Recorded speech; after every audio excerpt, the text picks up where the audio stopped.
Hello, this is Spartan Commander, and this is the 172nd Rome Total War Brotherhood game that I've put onto YouTube. The team I'm in today consists of Brotherhood member Talos. As some of you will know, Talos left the Brotherhood to join the King's Clan, but when this battle was fought, he was a Brotherhood member. And as you can see, he has, as I said, bought the Rome Scipio faction. And then we have myself, Spartan Commander, who has also bought the Rome Scipio faction. And then we have Brotherhood member Axilius, who has bought the Rome SPQR faction. So there's our team, looks good. And here is the other team. We have Brotherhood member Uther. He's called himself Kubla Khan in this battle, but it is actually Brotherhood member Uther who's bought the Rome Julio faction. And then we have RTW player Sandy Star. Some of you will remember him. He was a good 31k player, and he's bought the Carthage faction. And then we have Brotherhood member Killer B, who has bought the Rome Brucio faction. So it looks a pretty good team to me. Should be a great battle for you to watch. I thought I'd pause the game here to talk a little bit about some RTW history that some of you may not know about. When we first started to play Rome Total War, when it first came out, we used to have our armies always in close order formation, like this. So we used to advance towards each other and just throw pilers at each other in this close order formation. Of course, we would both armies would suffer loads of casualties because they were in close order. There was no such thing as pilot shields then when we first started to play the game.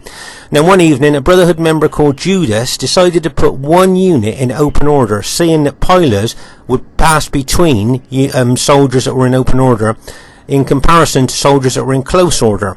So what he thought was, if he put a unit in open order in front of his main battle line, then that unit would suffer only a few casualties, but probably soak up a lot of the enemy pilers without damaging his main battle line.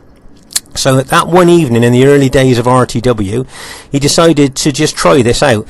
And he got one unit, put it in open order, and just as I said, put it in front of his main battle line. And everybody in the game saw how effective this one unit in open order in front of the main battle line was in comparison with everybody in close order throwing pilers at each other, that it was adopted. It was adopted by everybody then who played RTW.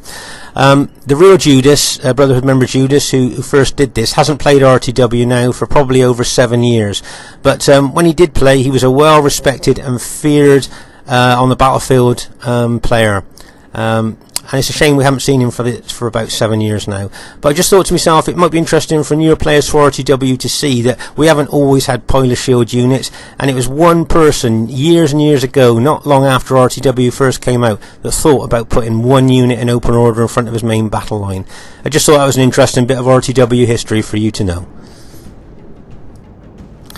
At this very early stage of the battle, I thought I'd just give you an overall view of the battlefield here. As you can see, our armies are kind of squaring up towards to each other there. As you can see over here on our left flank, you have Brotherhood member Talos with his Scipii army here. As you can see, looks like he's charging in his cavalry. And it looks to me like he's targeting the maybe the open order units, the actual pilot shield units there that are in open order. Remember, if you put infantry in open order and they get hit by cavalry, it can cause a lot of casualties to that open order unit there, as cavalry can do a lot of damage to them. Right, let's just pause the game for a second. I thought I'd show you Uther's Gladiators, his Samnite Gladiators here. Very rarely bought to the 31k battlefield. There you go. The Samnite Gladiators. They got good specifications. There's only 40 men in a unit, but Uther brings it from time to time. I think this is one of his old armies. I think Uther, because he's been playing RTW since it first came out, has probably got a lot of old saved armies. And I think whenever you see the Samnite Gladiators, that is one of his older armies there. Be interesting to see how well they do as the battle progresses. As you can see, Talos and Uther on our left flank here are quite aggressive players. And there you can see that he's sending the Samnite Gladiators forward at this stage of the battle.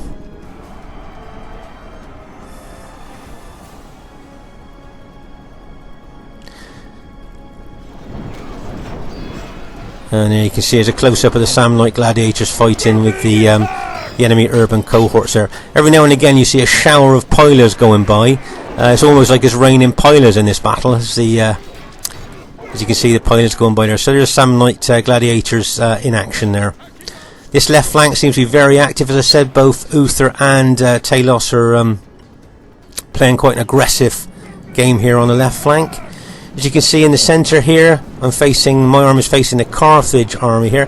What I'm going to do here is I'm just going to throw all my pilers into the front of that main battle line there of those sacred band pikemen, just causing as many casualties as I can with my pilers.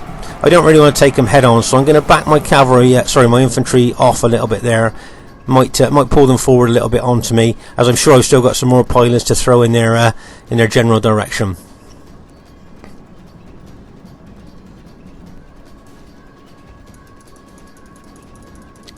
You can see the Carthage player has brought some of his, I think half of his cavalry over to this, over to our left flank here, to help Uther if he needs it.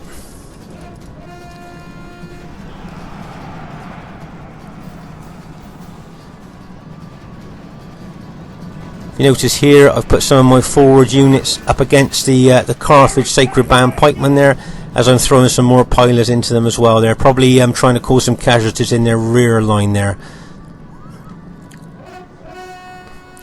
Meanwhile, over on our right flank here, you can see Brotherhood member Auxilius has done a right flanking action here, where he's moved quite a long way round to the right here to flank Brotherhood member Killer. But veterans to RTW, can you see any problems here with that movement? Can you see that he's kind of opened quite a big gap up between myself and him in his main army round to the right? Yes, there is a couple of units in between us, but if the enemy tried to push through there, they could kind of separate us and isolate him over on the right. So we'll have to see what actually happens there. Meanwhile, over here on our left, you can see lots of cavalry charges going in. Remember what we talked about in other battle videos? Charge in, get the full cavalry charge bonus, do the damage that you can, and then pull back out as quick as you can. Reform with a view to charge back in.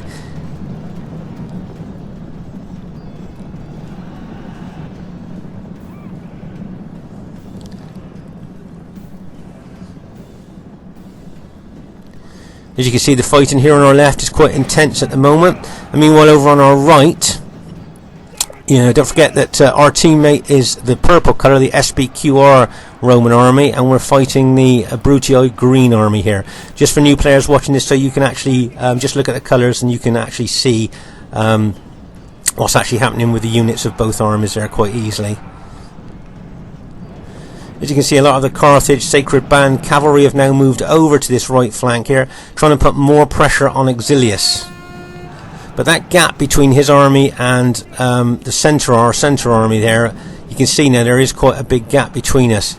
I think in this battle, which was played a while ago now, I think our tactics must have been to have taken out the enemy on the left here, and hopefully Auxilius would hold as long as he could to attract the enemy cavalry over to that flank.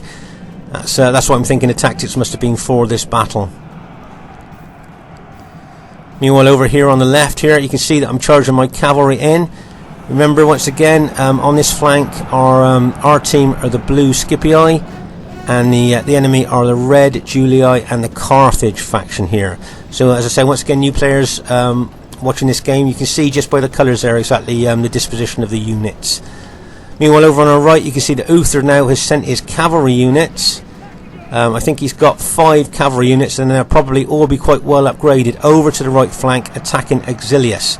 As you can see, Auxilius here, I think, from our team point of view, has been kind of like a sacrificial lamb, if you like, over there on the right, attracting enemy cavalry and allowing Talos and myself here to attack the enemy on our left here.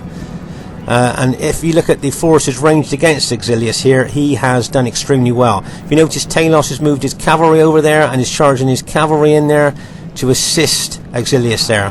Meanwhile, over on our left flank, you can see that You can see that I've charged my cavalry in there. Now we will see if his men can hold. And they're trying to push through the enemy Julii infantry there. Really well held there by the enemy Julii infantry there, because that was 6 units of cavalry just charged in.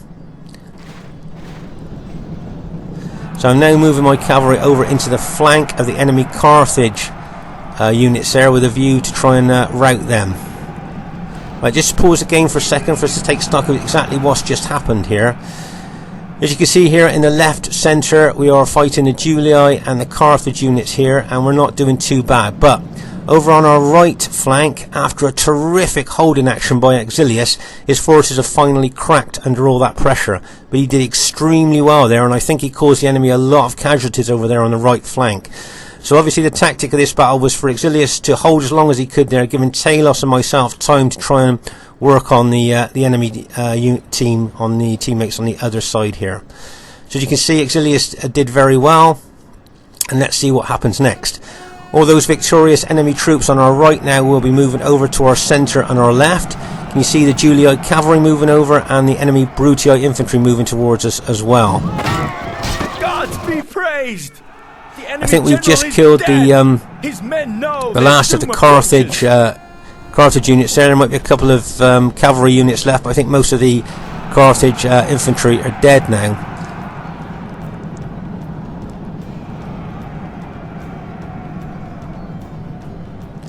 You see, I'm charging my Scipii cavalry into the Julii infantry there. Now that Julii infantry have been fighting for some time over on that left flank, and my guess is that a lot of their units were not only battle damaged but very tired.